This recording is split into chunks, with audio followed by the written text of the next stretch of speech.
नमस्कार. चला आज एका अशा राजकुमाराची गोष्ट ऐकूया ज्याच्याकडे अक्षरशः सगळं काही होतं.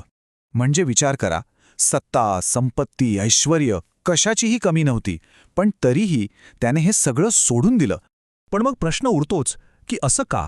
ज्या व्यक्तीच्या पायाशी सगळी सुख लोळण घेत होती त्याने आपलं राज्य, आपलं कुटुंब, सगळं काही सोडून देण्याचा इतका टोकाचा निर्णय का घेतला असेल? चला, यामागची गोष्ट आपण आज समजून घेऊया. ही गोष्ट सुरू होते खूप खूप वर्षांपूर्वी कपिलवस्तू नावाच्या राज्यात. तिथे राजा शुद्धोधन आणि राणी मायादेवी यांचं राज्य होतं.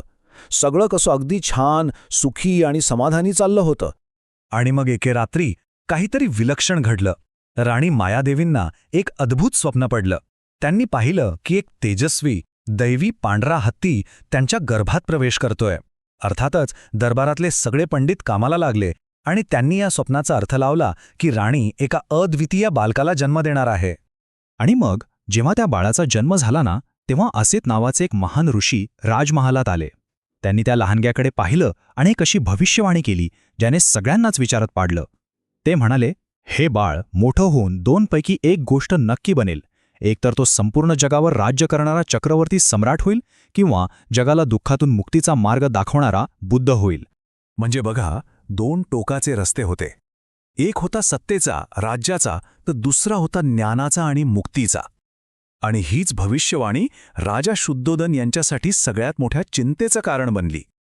आता विचार करा, एका राजाला आपला मुलगा एक महान राजा व्हावा असंच वाटणार ना, तपस्वी नाही? आणि याच भीतीपोटी राजा शुद्धोधन यांनी एक मोठा निर्णय घेतला.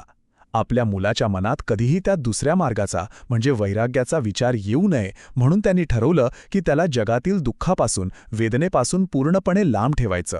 जणू काही त्यांनी आपल्या मुलासाठी एक सोन्याचा पिंजराच तयार केला. तर या राजकुमाराचा जन्म झाला लुंबिनीच्या सुंदर बागेत. त्याचं नाव ठेवलं सिद्धार्थ, म्हणजे जो आपलं ध्येय नक्की पूर्ण करतो. पण बघा, नियती कशी असते.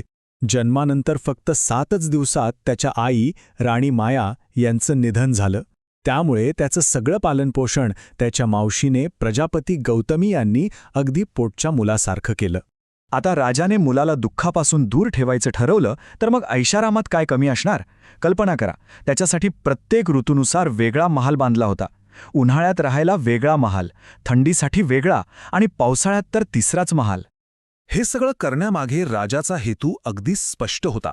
म्हातारपण काय असतं, आजारपण कसं असतं, किंवा मृत्यू म्हणजे काय, यापैकी कशाचीही साधी झुळूकसुद्धा सिद्धार्थापर्यंत पोचायला नको. त्याची दुनिया फक्त आणि फक्त सुखाने भरलेली असावी.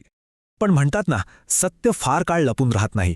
एक दिवस सिद्धार्थने हट्टच धरला की त्याला महामालाच्या बाहेरचं जग बघायचंय, आपलं नगर फिरायचंय. आणि मग नेमकं तेच घडलं ज्याची राजाला इतकी भीती वाटत होती. त्याच्या आयुष्याला एक मोठी कलाटणी मिळाली. तर तो रथातून फिरत होता आणि अचानक त्याची नजर एका अशा व्यक्तीवर पडली जी वाकलेली होती, थकलेली होती. त्याने आयुष्यात असं काही पाहिलंच नव्हतं. त्याने सारथ्याला विचारलं, हे काय आहे? आणि तेव्हा त्याला कळालं की याला म्हातारपण म्हणतात. शरीराचा क्षय ही त्याची दुःखाशी झालेली पहिली ओळख होती. तो धक्का पचवतोय तोच. थोडं पुढे गेल्यावर त्याला आणखी एक दृश्य दिसलं. एक माणूस आजारामुळे वेदनेने तळमळत होता. तेव्हा त्याला कळालं की आपलं शरीर आजारीही पडू शकतं आणि ते किती त्रासदायक असतं. दुःखाचं हे दुसरं रूप पाहून तो आणखीनच अस्वस्थ झाला. आणि मग तिसरं दृश्य, हे तर सगळ्यात जास्त धक्कादायक होतं. काही लोक एका निश्चल देहाला घेऊन चालले होते. सिद्धार्थने विचारल्यावर त्याला समजलं की याला मृत्यू मानतात, जीवनाचा शेवट, आणि यातून कोणीच, अगदी कोणीच सुटू शकत नाही. पण या 3 दुःखद दृश्यानंतर त्याने असं काहीतरी पाहिलं जे या सगळ्यांपेक्षा खूप वेगळं होतं. एक तपस्वी ज्याने सगळं काही सोडून दिलं होतं, पण त्याच्या चेहऱ्यावर कसली तरी विलक्षण शांतता होती. सिद्धार्थला तेव्हा पहिल्यांदा जाणवलं की दुःखातून पळून जाण्याचा नाही, तर त्याच्या पलीकडे जाण्याचाही एक मार्ग असू शकतो. आता विचार करा, या 4 दृश्यांनंतर सिद्धार्थाच्या मनाची काय अवस्था झाली असेल. महालातलं ते सुख, ते ऐश्वर्य, सगळं कसं खोटं वाटू लागलं. त्याच्या डोक्यात आता एकच प्रश्न घोळत होता. जर हे सगळं दुःख अटळ आहे, तर यातून सुटायचा काही मार्ग, काही उपाय आहे की नाही? बस या 4 दृश्यांनी सगळं काही बदलून टाकलं. सिद्धार्थ आता पूर्वीसारखा राहिलाच नव्हता. ज्याला जगज्जेता बनायचं होतं त्याला आता राज्य, सत्ता या कशातच रस उरला नव्हता. त्याचा मार्ग आता ठरला होता. त्याला एक गोष्ट अगदी स्पष्टपणे कळून चुकली होती. दुःख, म्हातारपण, मृत्यू हे काही फक्त दुसऱ्यांच्या बाबतीत घडणाऱ्या गोष्टी नाहीत. हे प्रत्येकाच्या आयुष्यात येणारच आहे. मग तो राजा असो किंवा सामान्य माणूस, यातून कोणाचीही सुटका नाही. आणि मग ती रात्र आली जेव्हा त्याने त्याच्या आयुष्यातला सर्वात मोठा आणि सर्वात कठीण निर्णय घेतला. आपली पत्नी यशोधरा, नुकताच जन्मलेला मुलगा राहुल आणि ते अफाट राज्य, हे सगळं काही मागे सोडून तो उत्तराच्या शोधात निघाला. त्याच्या या महान त्यागालाच इतिहासात महाभिनिष्क्रमण असं म्हटलं जातं. हे फक्त घरातून निघून जाणं नव्हतं, तर माणसाला दुःख का होतं याच्या मुळाशी जाण्याचा आणि त्यावर उपाय शोधण्यासाठी उचललेलं एक धाडसी पाऊल होतं. तर राजमहाल सुटला, ऐशाराम सुटला, पण खरा प्रवास तर आता सुरू झाला होता. त्याच्या प्रश्नांची उत्तरं त्याला मिळाली का?